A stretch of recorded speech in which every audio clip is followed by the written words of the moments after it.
Yes, and we are live. Welcome, everyone, to the Remote Changemakers show. The name has changed because previously the name was Remote High Performance Live. I want to talk with changemakers like Mari in the remote world, and I found this name more appropriate. So all my future shows will be the Remote Changemakers because we need to make this remote revolution work. And I'm here today with Mari. We're gonna talk about the importance of remote employer branding, a topic which I really take to the heart. And Mari will tell us all about in a second. But first of all, I would really love to know where you guys are tuning in from. So please leave a comment under the post to let us know where you're viewing this from, which country you are, which city.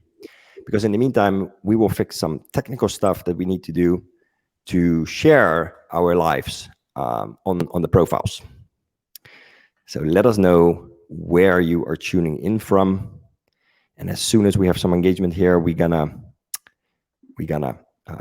dive deep into all the questions. Holland, we have here a person tuning in from. It's great. Okay. Welcome with the same surname. I wonder who that is. So let us know where you are tuning in from. In a second, we will dive deep into the questions with Mari. Good. Okay, so Mari, tell the audience, who are you? Hello, everyone. First of all, I want to say thank you for inviting me to your awesome show. I'm super excited to hit on all the topics that we're having for today because honestly, that's a very, very hot topic that we're having here. So you better listen and you better learn. And yeah, about me, as you've already known, my name is Mari Pasova. I'm a marketing specialist. So what I specialize in is marketing strategy, branding, and communications. So what I do as a marketing consultant for my clients is that I really help them with their branding, so they turn their business into a brand that can connect to the right customers and can really withstand the testament of market with the right marketing strategy. So that's pretty much what I do. But talking about marketing, branding, that so broad that there's so many things underneath, and employer branding happens to be one of those things, which I'm specializing within. And fun thing, how I actually got into employer branding. I'm a major of marketing and sales, and employer branding definitely wasn't one of the top things on my list when I was studying.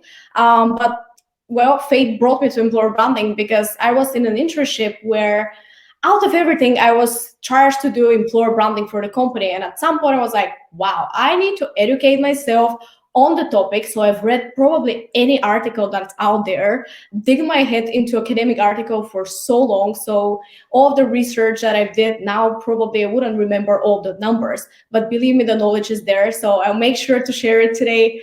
And yeah, so basically, I did my bachelor thesis on the topic. So I think I'm pretty prepared to bust some myths here and to really dive into some quality conversation so that we can help our audience with it. Love it, love it. Welcome, Mari. Yeah, I think you are one of the most articulate persons I've spoken to around the topic of employer branding and what it entails and why it is so important. We had already a couple of jamming sessions around it in the past weeks, and yeah, I think how you put it is really on spot and very actual in the current world. But I want to reach out to all the people that are just tuning in. Welcome to the Remote Changemakers, the show where we will talk with people who change the world to the remote one. And we are live with Mari, and we're going to talk about the importance of remote employer branding. I see people tuning in from USA, I've Mexico here, Denmark, Lithuania, Kaunas, Lithuania, Vilnius, UK, Poland, Amsterdam. Great. So we have a very international audience. That's awesome. So Mari, you said it already, like employer branding is a topic that really is close to your heart, but it might not be for everyone as clear as it is for you. Yeah. Can you tell us what is employer branding and why does it matter? Absolutely. So employer branding is It seems to be such an abstract concept for so many people, especially when it comes to business owners and companies. And I think just the word branding makes people really terrified, because it's like, what is this abstract thing that marketers talk about all the time? But in reality, first of all, there's an actual reason why we talk about branding so much, because it's truly important for the company. And employer branding, wow, we have the employer, we have the branding, like what's happening here? But in reality, it's such a simple concept. When you Yeah. break down what employer branding truly is, it is the process of building your company as a strong employer brand. And what employer brand actually stands for is pretty much, who are you as an employer? Who are you as a company and as an employer, both to your employees internally, into your organizations, what they think about you. Do they like Hmm. you? Do they talk good things about you when the owner leaves the room and when they're outside on the market, or no? And also to the potential talent outside on the talent market, because we're all aware that, well, there's one market being the customers, but there's another whole market out there being all the employees that you want to attract to your company. And that's pretty much what employer branding is. It's Hmm. nothing so disruptive that you cannot process and apply into your company. And in reality, it's such an important aspect to look into and really adjust and adapt into your company. And the reason why is because employer branding helps your company in so many ways. That, first of all, it cuts costs. It cuts costs from acquisition of new employees. Any Hmm. business and any business owners know that getting new employees costs so much, especially if you're Oh one of yeah. those big ones. When you want to post a job offer, it costs you probably hundreds and thousands, depending on which market you are positioned. And Hmm. crazy money, because if you just throw that money and hope that from a good offer you would attract the exact right talent for your company, it's Hmm. actually in the blind. It's better to prepare yourself as an employer brand to stand for something, Yeah. people to recognize you as something, and attract that way. So basically, it cuts, statistics say that employer branding truly cuts 40% of acquisition costs of new talent, which is Wow.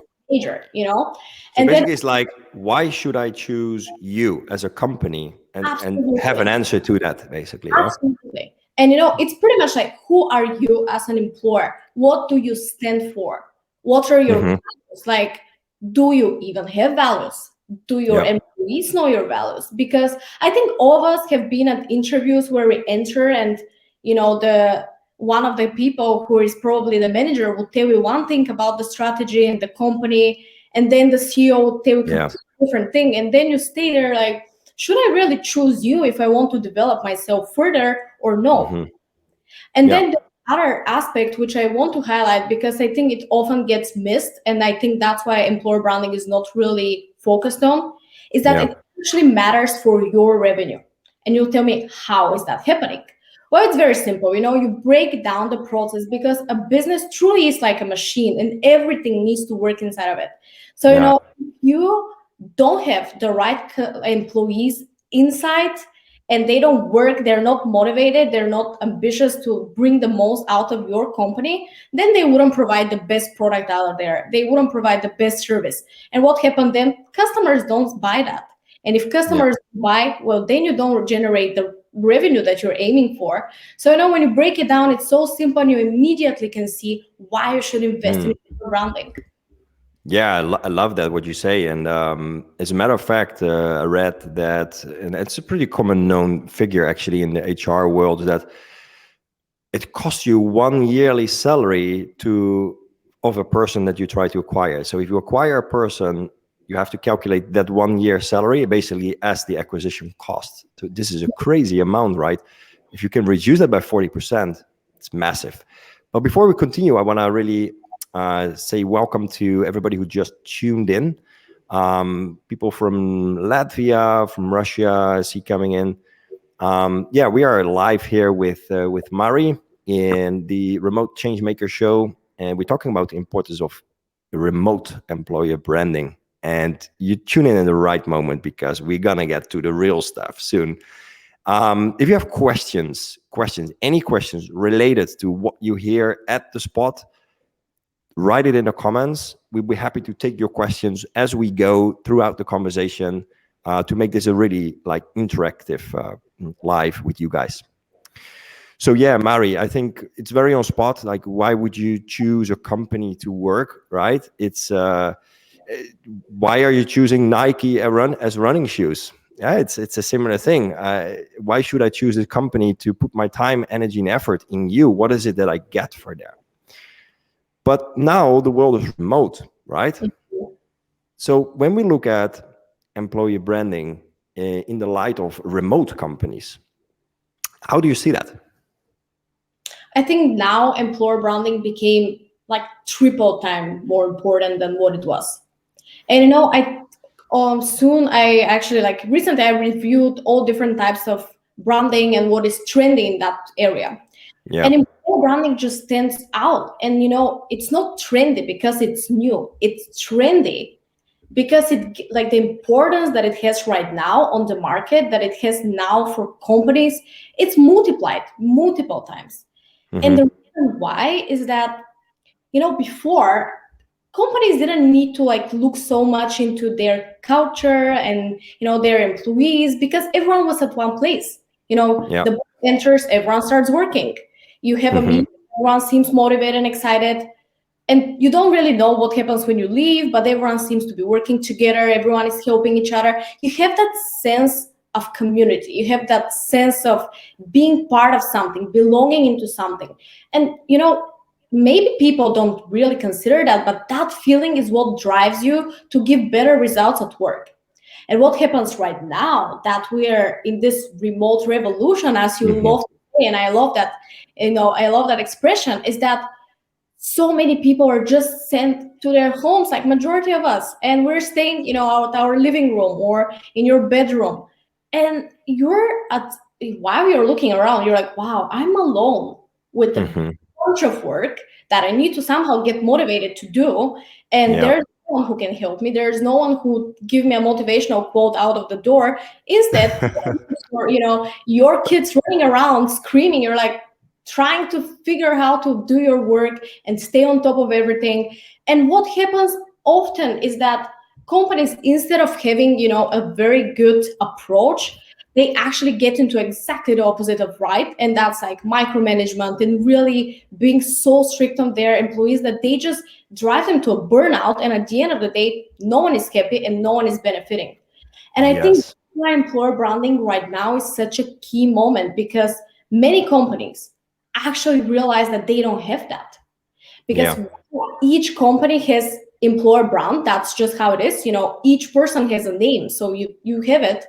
Whatever you do with it, it's your own personal job. Whether you would benefit out of it, you would add some value to it, it's on you as a company. But many companies just right now realize that they have nothing. They just have the name and probably the website and some mission and vision that no one truly believes in or even knows. And you cannot be run by that. You cannot run a whole organization only with this. And I think that's why right now it's more important than ever that companies truly align to their core and to their why. And even rethink it, maybe do another one, make something which is valuable for your employees, so that the CEO and who is passionate and driven, at least the employees can be equally, or at least to a high extent, motivated and passionate about the same purpose. But if they don't share the same purpose, if they don't share the same understanding of what the company truly is doing, then nothing can really save the case, regardless of how many bonuses you give or how many, I don't know, missed calls you would have from your manager screaming at you. So would you actually say that being as a company owner articulate about why the company exists and what it is that you're trying to achieve is actually already part of employer branding? To an extent, yes, because you have the branding. It's there, it's just a matter of what you do with it and whether you would activate it. So yes, you entering there as the owner, as the founder, and motivating your team, being a good leader, that's part of employer branding, not only, because you have the team that you need to take care of, and you have the values of the company, you have Hmm. organizational culture, all of those different elements that truly build something big and significant. But in reality, the lead and how you treat people, it's a big part of that. And I think I love, Yeah. oftentimes maybe companies are also confused by the idea of, well, if I'm a big brand, I'll be a good employer brand, right? It just equals, but it's not the Not case. necessarily. Yeah. And we can have a perfect example. You take Apple, like everyone knows Apple, and probably everyone Hmm. would be quite proud if they are working there, or at least would be for sure excited if they Mm. get invited to an interview there. But then we have Amazon, and while they're one of the absolute biggest brands out there, especially right Hmm. now, you know with a pandemic, what happens is that we have so many people talking about how bad are they as employees, how badly they're treating their employees. Employees are out there, manifesting and protesting against their employer. So it immediately makes you feel like, wait a minute. So, those two things are not necessarily corresponding. And then if they invite you for an interview, yeah, you might consider it. And maybe if you have a better offer, you'd go Yeah. for one, regardless of the money, regardless of the bonuses. So would you actually say then, in that case, like, um, when people are looking for a job, they shouldn't Mm. look for how the brands are looking as a brand, like how Mhm. Amazon, great brand, must be awesome to look for. So what is it then that they have to look for? Let's say I'm looking for a job. What are like the three things I need to look for when I see a company that I want to choose? Like, what is important to look at? Well, that's an awesome question. But you know what? I think we don't need to tell people what to look at, because going to tell you why. Because in the era that we live at, the people who are the employees and the customers, they're the one with the power, because the power is through the information that they have. So people are Hmm. actually already looking. They would go to Glassdoor, read all of your reviews there, and if they don't like what they see, they'll reconsider. They would go on your website. If you cannot see what you want to find there, they would reconsider. Another point is when you come to an actual interview, and exactly what I was talking about. If you meet at least three levels of the company, each of them sharing different goal for the year and a different strategy for the year, it just truly makes you feel like you just don't belong there, because obviously there's something internally happening. And Hmm. and the most important part is the word of mouth. This is like the most powerful tool in marketing, and we all know that. What I say to someone behind doors Yeah. probably would reach 50 people, but you Yeah. want to be sure that as an employer, what they would say is actually good. And you don't want to make people lie by giving them more money. You just want to make sure that you stand for something good, and the value that you provide would speak for itself. Understood. Understood. Yeah, that's very powerful. And I think people are not aware when they're choosing a company that they have to look at those things. So for everyone who's tuning in right now, we are live with Mari here. We're talking about the importance of employer branding in the remote world. And we do take questions from the audience. As a matter of fact, there is a question from the audience. And this is, how do you feel about autonomous teams? Do you think it's the future? Interesting question. Yeah, what autonomous teams? What would you Leonie, say? maybe you could elaborate on your question. What do you mean by autonomous teams? Remote teams, probably, or autonomous team working on their own, like more self-driven teams. Let us know what you exactly mean Yeah. with your question. Then we will come back to it. For anybody else who has a question, feel free to put them in the comments. We'd be happy to take them for you and answer all of them. Great. So talking about employee branding, right? You probably see a lot of companies working on their employee branding, but uh, progression comes with making mistakes. What do you see that companies do often wrong when it comes to employee branding? I love that question. I think it's so important to highlight what mistakes are out there so that we stop doing them, right? Hmm. I think what I've noticed, first of all, working in a company and seeing how it goes, really the process, and also what I can observe generally from talking to people and my clients, companies just touch the surface. They're aware that employer branding is important, so they start looking into it, and then usually what happens is they go online, read a couple of articles, they're like, okay, we know what we're doing, shooting straight forward. But again, if you just apply a couple of things that you read online, this Yeah. will just touch the surface. And in reality, if you just do something on the surface can be easily wiped away, and you're back down with nothing. Mm-hmm. So I think the problem what and the most often mistake, and I don't blame companies, because what often happens is that employer branding becomes a bit in between. So is it something that HR should take care of, or is Yeah. it something that marketing should take care of? And then Yeah. becomes like, that's an uncomfortable place. No one really wants to get there, so no one knows how to approach it. So the point is, first of all, aligning who should work on it, and it should truly be the whole company and the top Yes. management really introducing this to the company. And the second point is not touching the surface. You cannot achieve anything by simply going with something trendy, or like going for the Like a quick. gym subscription. I give a gym subscription to my people, so my employee branding is done. Exactly. That Yeah. would be great for maybe 2 weeks, and then everyone forget about it.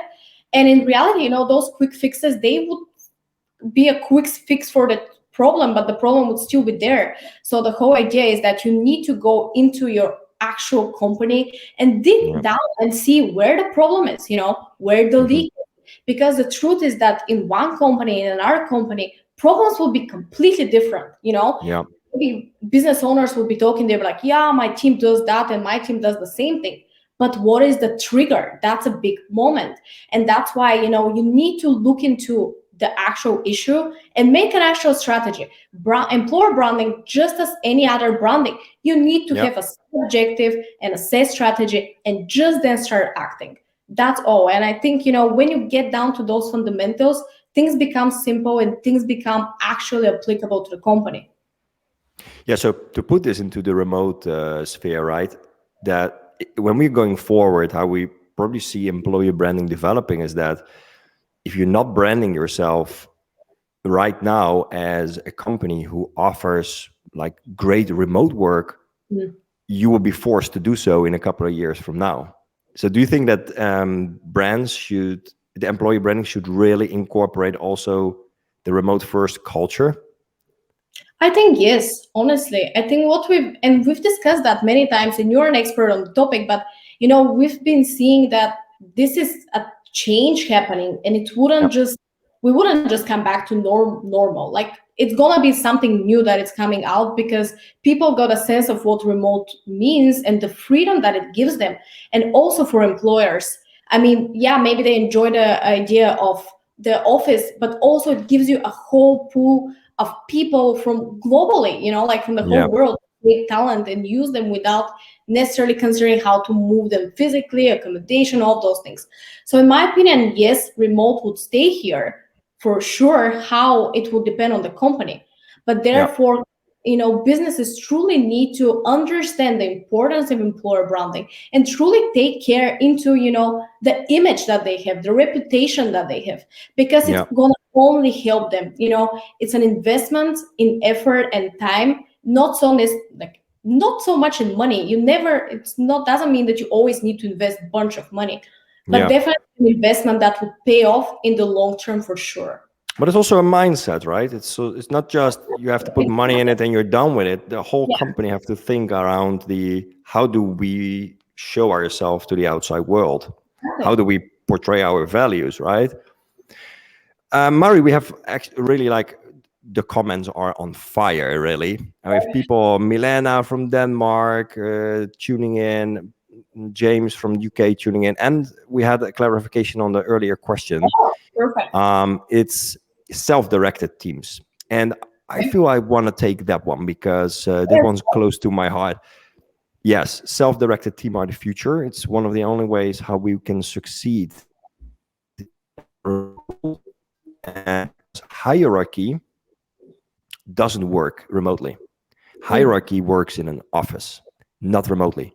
So what I see large corporations where they're struggling with is that they have maybe 5 levels in the hierarchy to go through to come to a buying decision, for example.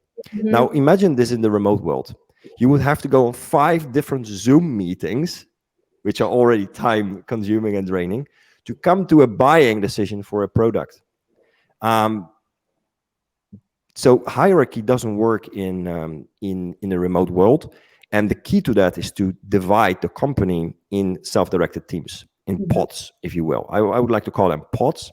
So to answer your question, Leonie, yes, I personally believe totally in self-directed teams. It's the only way forward for big companies, especially, to succeed at remote work. We have another question from Sean. Can I just Sean, something to yes, sure. because it was just awesome answer that you gave, but I would extend it a bit further, and I would add to what you said. That's Hmm. when core branding actually comes into play. To put it very Yeah, practical, you have the self-directed teams running and operating on their own, but you yeah. need to have that employer branding over there as a guiding light in a way, so you always know what values do you stand for, what is the true mission that you should follow. It truly is a guiding light, so you know that it's engraved in each level of the organization, and then the organization can truly work on its own pretty much. Love that. Yes, very powerful. Sean has a question. This is an interesting insight that a company brand is separate from the employer brand within the same company. Yes. That gives me something I need to explore more thoroughly. Okay, well, there you go, Sean. Ask Mari some questions if you like. Then we have Manpreet's tuning in from Midlands, UK. Jerry asks a question. How Mhm. can brands leverage their leaders for employee branding, like C-suite employees? So how can brands leverage their leaders for employee branding, like C-suite employees? Hmm. That's an interesting question. What I've seen, at least in my experience, usually the idea of introducing employer branding actually comes from the top managers because they talk between each other. So that's a very big corporations, big players, they like following each other and be like, no, I'm gonna compete with that one because I want to be better. So usually they just see it from others. And what happened to me is that, Yeah. maybe the CEO would come and like, okay, we need to really do that. No idea how, but they are just determined.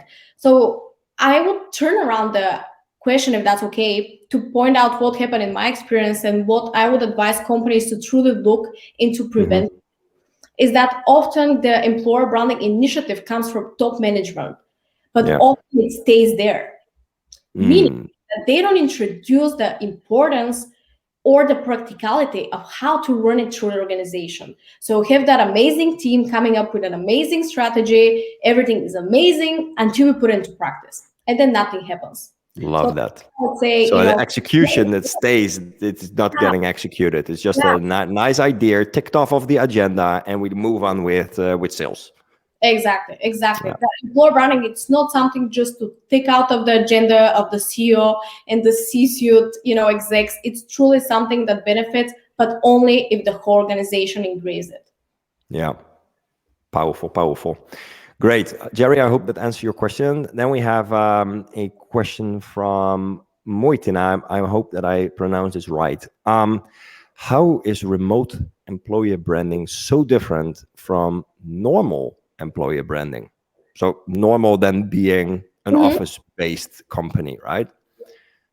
Well, that's a good one. I would say good employer branding on its own doesn't matter whether you're in the office or whether you're outside of the office. I think that's what we're aiming for. That regardless of where you are, like if you take your laptop and you're at Hawaii, you would still feel like you belong to the company. That's what good employer branding means. When you feel really that you're part of something, when you tune in, you truly can sense that you are part of something, you know why you're there, you know what you're working for, you're motivated. So that means the good employer branding, but therefore it shouldn't differ from remote and from in the office. I would say like the bad cases which we often see is that Yeah. you come inside in the office, usually what you see as an employer brand sign is maybe everything being branded. You see the logo everywhere, the mission and vision on a big wall, and when you enter and you need to do an interview, they're like, wow, yeah, they have such a cool office, they have Yeah. that coffee machine, super exciting. But when you do it online, when you're just on Zoom and you're interviewing someone, no one is impressed with any of those things because they don't matter. And that's Yeah. when you realize that none of those things matter. They're just something that deceives you to make you feel like you're doing a great job.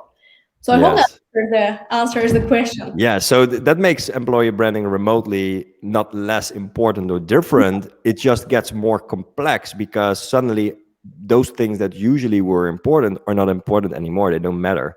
So that Exactly. that is what is the difference between the two, right? Because it's very. This is also what I see.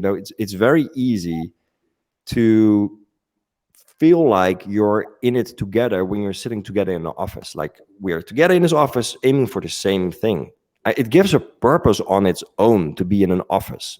Regardless if the company has a big mission and a vision, just showing up with your colleagues every day in the same space gives a sense of purpose, right? That's why we get out of bed every morning to go to the office. We don't say I'm going to build the world of the future. No, we're going to say I'm going to the office. Yeah. That's the purpose on its own often. But it's so it's easy in a remote world or in an office world to feel that. But Mhm. in a remote world, it's extremely difficult to feel like you're in it together. And that's why, and also listening to what you say, Marie, that's why it's so much more complex to get your employee branding down to each level in the organization. The people sitting on their kitchen table, they feel still like, yes, there's somebody who cares for me. Exactly. Exactly. Yes. So, Moiten, I hope that answers your question. Then we have a question from Swan Nadeep. How storytelling impacts branding? Does storytelling impact also employer branding? That's a super good question. Honestly, I love that. Well, storytelling. There's a book, story branding. So yeah. Anyway, storytelling is it's a very big part of branding because you really want to captivate your customers and bring them on the journey with you, so that they feel a reason why they actually care for you as a brand and they relate to you as a brand. So I think that's where Yeah. storytelling actually comes into play. And in that case, yes, it makes sense to add storytelling into your employer branding. So, when you're doing your strategy, you can for sure introduce storytelling into it. But I think what is key moment, and in general for storytelling, in my opinion, is that you truly make the end user, being for Hmm. corporate the customer, and for employer branding, the employee, the center of the story, the hero of the story. You don't want to Yeah. talk about you, like my company is great. It's why is it great? I don't care if I'm the employee, tell me why it's great for me. So I would say Hmm. yes, you can use storytelling in your branding, but make it for the end receiver. Make it for the employee that you want to attract, for the employee that is sitting in your company working and trying to arrange everything while their kids are running around. That's how you Yeah. can actually utilize it for your benefit. Super awesome answer, really. I hope that answers your question also, Swanadip. Leonie says thanks for the answer that we gave earlier. Jerry also says thank you for the question that we answered earlier. Can you believe it? We are at 33 minutes live and we're Wow. coming to the end, people. So I'm going to ask my last question to Mari, but is there anybody else who's listening right now that still wants to ask a question? Do it now, because later on you can still reach out to Mary, of course, but if you want to do it to the live, do it now. So my last question to you is: what is one piece of advice Mhm. that you would give to companies who really want to improve their employee branding? I love that question. And I came up with so many answers to that. But then again, I want to make it very, very precise. And I would say something that probably usually companies don't like hearing. Look inside of your company, look Hmm. internally, and admit what's wrong. I think why employer branding in many cases doesn't work at all is because a consultant like me comes into your company, makes the analysis, realizes where the issue is, gives you the plan of action, and the company is not comfortable with that because you point out what's wrong with them and they don't Yeah. even like hearing that. And then the Hmm. plan gets ditched and no one looks at it. And then again, they're back at the same place where they were. So my piece of advice, probably the most important part, is be open to change. Be Yeah. open to admit that there is something wrong and you want to fix it, because the moment that you want to improve it, it's not a problem anymore. You're already acting on it. So that's a great point. It's not embarrassing to admit it. It's embarrassing to hide it, and your employees to be talking behind your back when you leave the room, or when they're drinking their online coffee on Zoom. So that's the thing, really. If you want to do employer branding, do it the right way.